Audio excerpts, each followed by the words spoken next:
അവിടെ വന്നപ്പോൾ ഞാൻ ഉപവാസം അനുഷ്ഠിക്കുകയാണ്. എന്നെ അഭിവാദ്യം ചെയ്യാനും എനിക്ക് പിന്തുണ നൽകാനുമാണ് അദ്ദേഹം വന്നത്.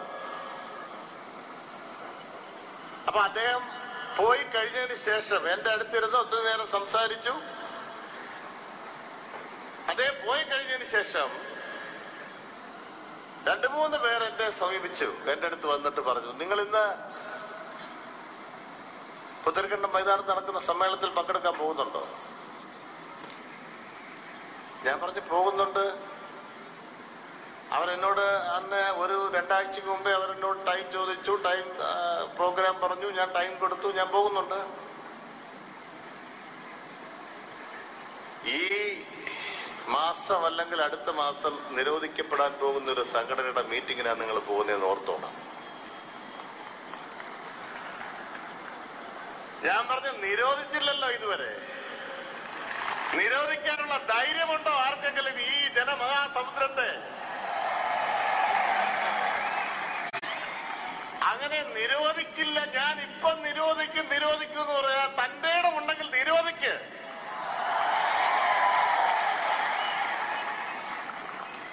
എന്താണിത്? സാധാരണ ഭാഷയിൽ പറഞ്ഞാൽ വെള്ളരിക്കാൻ പറ്റണോ? വാളെടുക്കുന്നവരെല്ലാം വെളിച്ചപ്പാടാവുന്നു.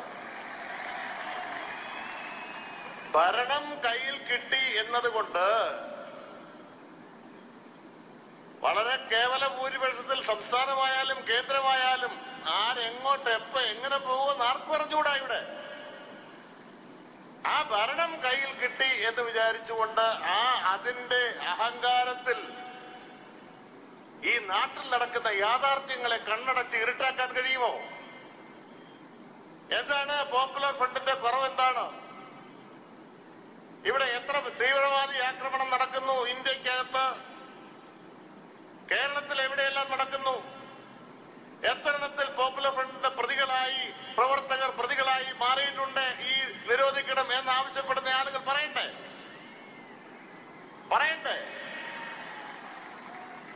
അപ്പോ ഞാൻ ഇതിനെക്കുറിച്ച് ആ സത്യാഗ്രഹ പന്തലിരുന്നുകൊണ്ട് തന്നെ പോപ്പുലർ ഫ്രണ്ട് ഓഫ് ഇന്ത്യ അതുവരെ എനിക്ക് അതിനെക്കുറിച്ച് അന്വേഷിക്കേണ്ട ഒരു ആവശ്യം വന്നില്ല.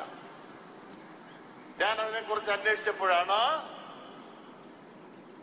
ഇത് ഇന്ത്യ രാജ്യത്ത് പ്രവർത്തിക്കുന്ന ഒരു ചാരിറ്റബിൾ ഓർഗനൈസേഷൻ എന്നുള്ള നിലയിൽ ജീവകാരുണ്യ പ്രവർത്തനങ്ങൾക്ക് മുൻതൂക്കം കൊടുത്തുകൊണ്ട് പ്രവർത്തിക്കുന്ന ഒരു സംഘടന എന്നാണ് ഞാൻ മനസ്സിലാക്കിയത്. പിന്നെ ഏത് മനുഷ്യർക്കാണ് കുറവില്ലാത്തത് നമ്മുടെ രാജ്യത്ത്? തെറ്റ് ചെയ്യാത്ത മനുഷ്യ സമൂഹം നമ്മുടെ രാജ്യത്തുണ്ടോ? ഈ ദൈവം തമ്പുരാൻ മനുഷ്യനെ സൃഷ്ടിച്ച് ഒരുപാട് സൃഷ്ടികൾ ദൈവം തമ്പുരാൻ നമ്മുടെ രാജ്യത്ത് ലോകത്ത് നടത്തിയിട്ടുണ്ട്. അതില് പല്ലിയുണ്ട്, പാറ്റയുണ്ട്, പഴുതാറയുണ്ട്, അട്ടയുണ്ട്, പുഴുവുണ്ട്, മാക്രിയുണ്ട്, ആനയുണ്ട്, കൊതുകുണ്ട്, ഒട്ട. ഇതെല്ലാം ദൈവത്തിന്റെ ഓരോരോ സൃഷ്ടികളാണ്. എന്നാൽ ഭഗവാന് തമ്പുരാന് ഏറ്റവും ഇഷ്ടപ്പെട്ട ഉത്കൃഷ്ടമായ സൃഷ്ടിയാണ് മനുഷ്യ സൃഷ്ടി.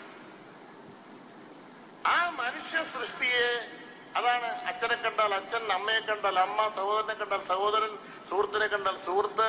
ഇത് തെറ്റാണോ, കുറ്റമാണോ, നന്മയാണോ, തിന്മയാണോ, ഏത് വഴിയാണ് ഞാൻ സഞ്ചരിക്കേണ്ടത്, എന്താണ് എന്റെ ദൗത്യം, എന്താണ് എന്റെ ഉത്തരവാദിത്വം, എന്താണ് എന്റെ ചുമതല, ഈ ലോകത്തോട് എന്റെ ചുമതല എന്താണ് എന്നെല്ലാം വിവേചിച്ചറിയാനുള്ള എല്ലാ കഴിവുകളും നൽകിയാണ് മനുഷ്യനെ ഇങ്ങോട്ട് ഭൂമിയിലേക്ക് അയക്കുന്നത്. ആ മനുഷ്യനും തെറ്റുപറ്റുന്നുണ്ടല്ലോ. ആ മനുഷ്യൻ തെറ്റുപറ്റുന്നുണ്ട്. ആ തെറ്റുകൾ തിരുത്താനാണ് നമ്മുടെ രാജ്യത്ത് ഇത്തരത്തിലുള്ള സമ്മേളനങ്ങളെല്ലാം നടത്തേണ്ടത്. ആ തെറ്റുകൾ തിരുത്താൻ നിയമം മൂലം ആ തെറ്റുകൾ തിരുത്താൻ വേണ്ടി മാത്രം ഭരണാധികാരികൾ ശ്രമിച്ചാൽ, അങ്ങനെ ശ്രമിക്കുന്ന ഭരണാധികാരികളെല്ലാം അവസാനം അപകടത്തിൽ ചെന്ന് ചാടുമെന്നുള്ള കാര്യത്തിൽ തർക്കമൊന്നുമില്ല. അപ്പൊ അതുകൊണ്ട് പോപ്പുലർ ഫ്രണ്ട് ഓഫ് ഇന്ത്യ എന്ന സംഘടന അത് ഈ രാജ്യത്തിന്റെ പുരോഗതിക്ക് വേണ്ടി, ഈ രാജ്യത്തിന്റെ ഉയർച്ചയ്ക്ക് വേണ്ടി ഒട്ടേറെ ആളുകൾ എതിരഭിപ്രായം പ്രകടിപ്പിക്കുന്ന, എതിരഭിപ്രായം പറയുന്ന ഒട്ടേറെ ആളുകൾ ഉണ്ടാകാം. നമ്മൾ ഒരിക്കലും അതിലേക്ക് പോകരുത്. നമ്മൾ യാഥാർത്ഥ്യത്തിന് നേരെ കണ്ണടക്കരുത്. യാഥാർത്ഥ്യം മുറുകെ പിടിക്കണം. എന്താണ് സത്യം? എന്താണ് യാഥാർത്ഥ്യം? എന്താണ് പോപ്പുലർ ഫ്രണ്ട് ഓഫ് ഇന്ത്യ എന്ന സംഘടന ഈ സമൂഹത്തിൽ ചെയ്തുകൊണ്ടിരിക്കുന്ന കാര്യങ്ങൾ എന്തൊക്കെയാണ്? ഇത്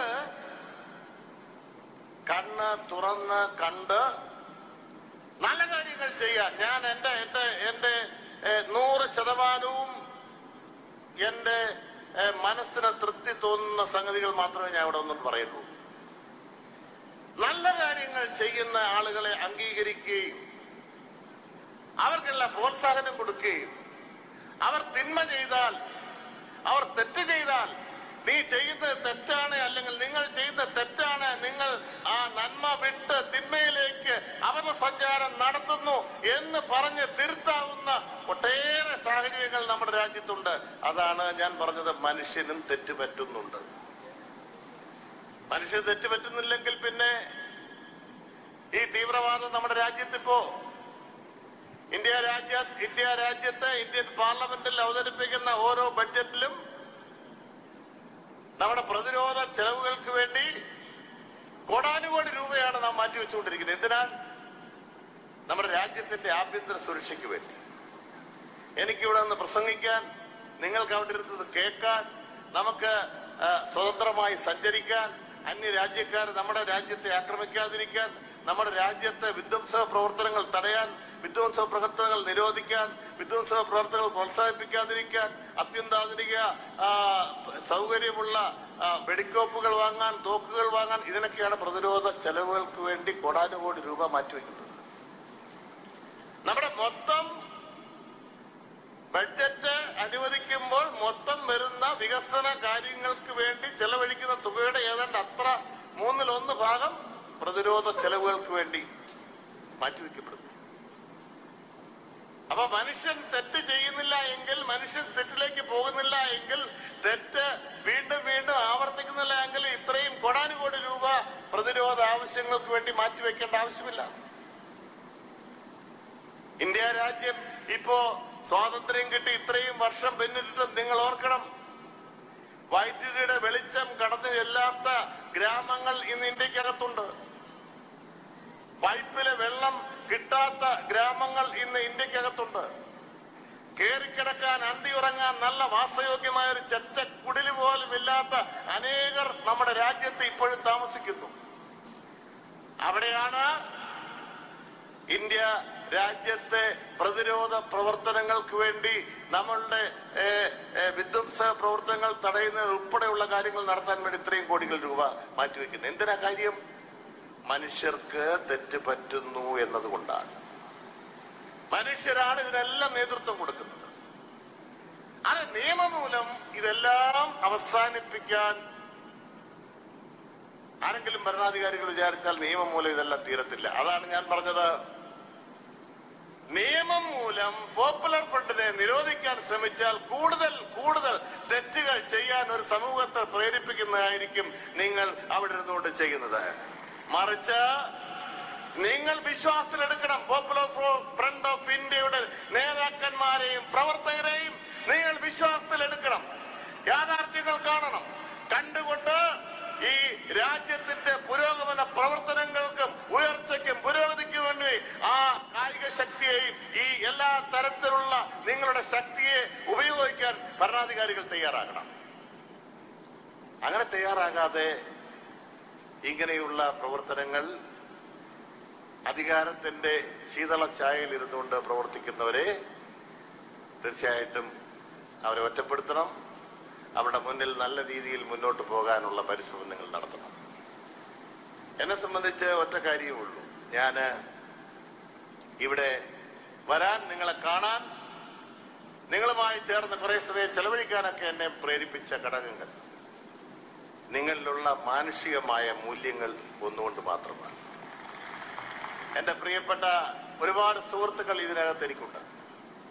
ഞാൻ അവരുമായിട്ടൊക്കെ എപ്പോഴും ഇടപഴകി സ്നേഹിക്കുകയും പ്രവർത്തിക്കുകയും സംസാരിക്കുകയും ഒക്കെ ചെയ്യുമ്പോൾ നിങ്ങളിൽ കണ്ടിട്ടുള്ള മാനുഷികമായ മൂല്യങ്ങൾ, നിങ്ങളുടെ പരസ്പര ബഹുമാനം, പരസ്പര സ്നേഹം, ഈ നാടിനോടുള്ള കൂറ്, ഈ രാജ്യത്തോടുള്ള പെരുമാറ്റം, ഈ രാജ്യത്തോടുള്ള കൂറ്, ഈ രാജ്യത്തിന്റെ പുരോഗതിക്ക് വേണ്ടി നിങ്ങളുടെ ചിന്ത, ഇതെല്ലാമാണ് എന്നെ ഇവിടെ വരാൻ പ്രേരിപ്പിച്ചത്. അതിനിവിടെ ആര് എതിർത്താലും ശരി, ആര് നാളെ മറ്റെന്തെങ്കിലും പറഞ്ഞാലും ശരി, എന്നോട് ചോദിച്ച സുഹൃത്തുക്കളോട് സത്യാഗ്രഹ പന്തൽ ഇരുന്നുകൊണ്ട് തന്നെ ഞാൻ പറഞ്ഞു, നിങ്ങൾ തെറ്റിദ്ധരിക്കപ്പെട്ടിരിക്കുന്നു. നിങ്ങൾ പോപ്പുലർ ഫ്രണ്ട് ഓഫ് ഇന്ത്യ എന്ന സംഘടനയെ തെറ്റിദ്ധരിക്കപ്പെട്ടിരിക്കുന്നു. അവരങ്ങനെയുള്ള ആളുകളല്ല. അവർ ഈ രാജ്യത്തിന്റെ പുരോഗതി ആഗ്രഹിക്കുന്ന ആളുകളാണ്. അവർ സമനീതി സമ്മേളനം നടത്തുന്ന, അവർക്ക് അംഗീകരിക്കപ്പെട്ട ഇന്ത്യൻ ഭരണഘടന വിഭാവനം ചെയ്യുന്ന നീതി അല്ലെങ്കിൽ അവരുടെ ആ അവകാശം അവർക്ക് എവിടെയൊക്കെയോ നിഷേധിക്കപ്പെടുന്നു. ആ നിഷേധിക്കപ്പെടുന്ന അവകാശങ്ങൾ നേടിയെടുക്കുന്നതിന് വേണ്ടി ജനങ്ങളുടെ മുന്നിൽ അവരുടെ കേസ് വാദിച്ചുകൊണ്ടാണ് അവരിപ്പോ ഇവിടെ സമ്മേളനം നടത്തിയത്. അതാണ് യാഥാർത്ഥ്യം. ഇത് പറഞ്ഞപ്പോ എന്നോട് സംസാരിച്ച എന്റെ സുഹൃത്ത് പറഞ്ഞു, ശരിയാണ്, എങ്കിൽ നിങ്ങൾ പൊയ്ക്കോ, അല്ല ഞാൻ ഉള്ള കാര്യം നിങ്ങൾക്ക് അറിഞ്ഞുകൂടെങ്കിൽ പറഞ്ഞതേ ഉള്ളൂ എന്ന് പറഞ്ഞുകൊണ്ട് അദ്ദേഹം എന്റെ അടുത്ത് നിന്ന് പിന്മാറി. സുഹൃത്തുക്കളെ, ഞാൻ ദീർഘിപ്പിക്കുന്നില്ല. ഇന്ന് ദൈവം തമ്പുരാൻ പോലും നമുക്ക് നല്ല ഒരു അന്തരീക്ഷം ഇവിടെ പ്രദാനം ചെയ്തിരിക്കുന്നു. ഇന്നലെ വൈകിട്ട് നിങ്ങൾ ആരെങ്കിലും ഇവിടെ വന്നെങ്കിൽ ഈ പുത്തരിക്കണ്ടം മൈതാനം മുഴുവൻ വെള്ളം നിറഞ്ഞ് തളം കെട്ടി കിടക്കുകയായിരുന്നു മഴ പെയ്ത്. ഞാനും ദൈവത്തോട് പ്രാർത്ഥിച്ചു. കാരണം എന്റെയും പരിപാടി ഇന്ന് സെക്രട്ടേറിയറ്റ് നടയിൽ മഴയാണെങ്കിൽ അതും കുഴപ്പമാവില്ല, കുളമായി പോകും. അതുകൊണ്ട് ഞാനും പ്രാർത്ഥിച്ചു, ദൈവമേ മഴ പെയ്യല്ലേ. തീർച്ചയായിട്ടും നമ്മുടെ എല്ലാവരുടെയും പ്രാർത്ഥന കേട്ടു. ഇത് നല്ല അനുഗ്രഹം നിറഞ്ഞു ചൊരിഞ്ഞ ഈ സായം സന്ധ്യാവേളയിൽ തീർച്ചയായിട്ടും നിങ്ങൾ ഉന്നയിക്കുന്ന ഈ മൂല്യങ്ങൾ, ഈ യാഥാർത്ഥ്യങ്ങൾ, ഇത് യാഥാർത്ഥ്യമായി ഈ ഭരണഘടന അനുസരിച്ച് നമുക്ക് അംഗീകാരം ലഭിക്കേണ്ടുന്ന സ്ഥലത്ത് നിഷേധിക്കപ്പെടുന്ന അംഗീകാരം കിട്ടാനുള്ള എല്ലാ പ്രവർത്തനങ്ങളും നടത്താനുള്ള എല്ലാ കരുത്തും നിങ്ങൾക്ക് എല്ലാവർക്കും ഉണ്ടാകട്ടെ എന്ന് ആത്മാർത്ഥമായി ആഗ്രഹിച്ചുകൊണ്ട്, നിങ്ങൾക്ക് ഈ സമനീതി ലഭിക്കുന്നതിന് വേണ്ടി ഏതറ്റം വരെ പോകുന്നതിനും നിങ്ങളോടൊപ്പം എന്നെ പോലെയുള്ള പൊതുപ്രവർത്തകർ ഉണ്ടാകും എന്നുകൂടി പറഞ്ഞുകൊണ്ട് എല്ലാ ഭാവുകങ്ങളും അഭിവാദ്യങ്ങളും നേർന്നു.